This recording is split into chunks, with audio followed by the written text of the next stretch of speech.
Bonjour et bienvenue dans cette toute première mini-chronique. Aujourd'hui, nous allons nous intéresser à une série d'exception. Une série qui a marqué toute une génération de sérivores.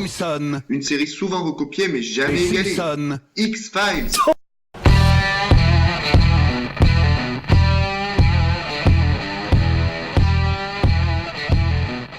The X-Files ou X-Files aux frontières du réel en français a été créé en 1992 par Chris Carter, qui à l'époque, à part avoir écrit 3 épisodes pour des petites séries télé, n'avait pas vraiment fait grand chose. Et vous me direz, cher monsieur qui me parle dans mon ordinateur, il faut bien commencer quelque part. Et oui, et quel début! Destiné à la base pour être une adaptation moderne des séries Kojak, The Night Stalker et de la 4ème dimension, le tout jeune projet X-Files prend peu à peu forme et fut lancé sur la Fox le 10 septembre 1993 avec le succès qu'on lui connaît aujourd'hui. Mais ce succès, il était dû à quoi?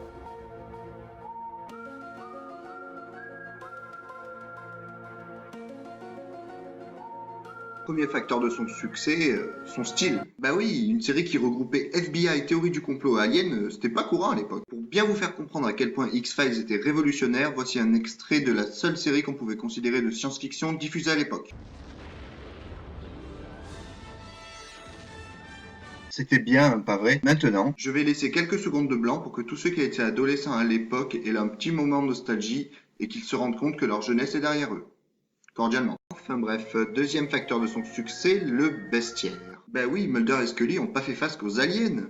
Bon, évidemment, ils prenaient une grande partie du temps d'écran, mais ils ont aussi affronté des loups-garous, des esprits, des vampires, le roi de l'enfer, des médiums, des psychopathes, le cancer, des cannibales et Victor Eugène Tooms. Ce mec est super flippant.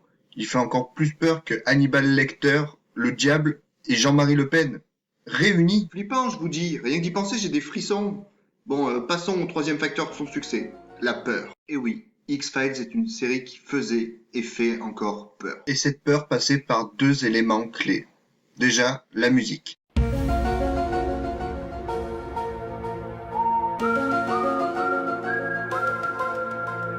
Elle est pas super bizarre et dérangeante cette musique? Quand j'ai découvert la série, j'étais encore qu'un bébé et j'ai sali des tonnes de couches en l'écoutant. La réalisation aussi a beaucoup joué.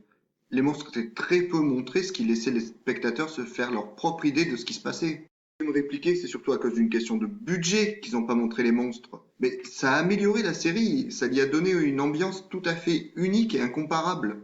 Donc tant mieux. Il y a évidemment plein d'autres éléments qui ont contribué au succès d'X-Files, comme par exemple les personnages qui sont tous profonds et attachants, ou encore la rivalité entre science et croyance qui laisse planer une aura de mystère sur toute la série.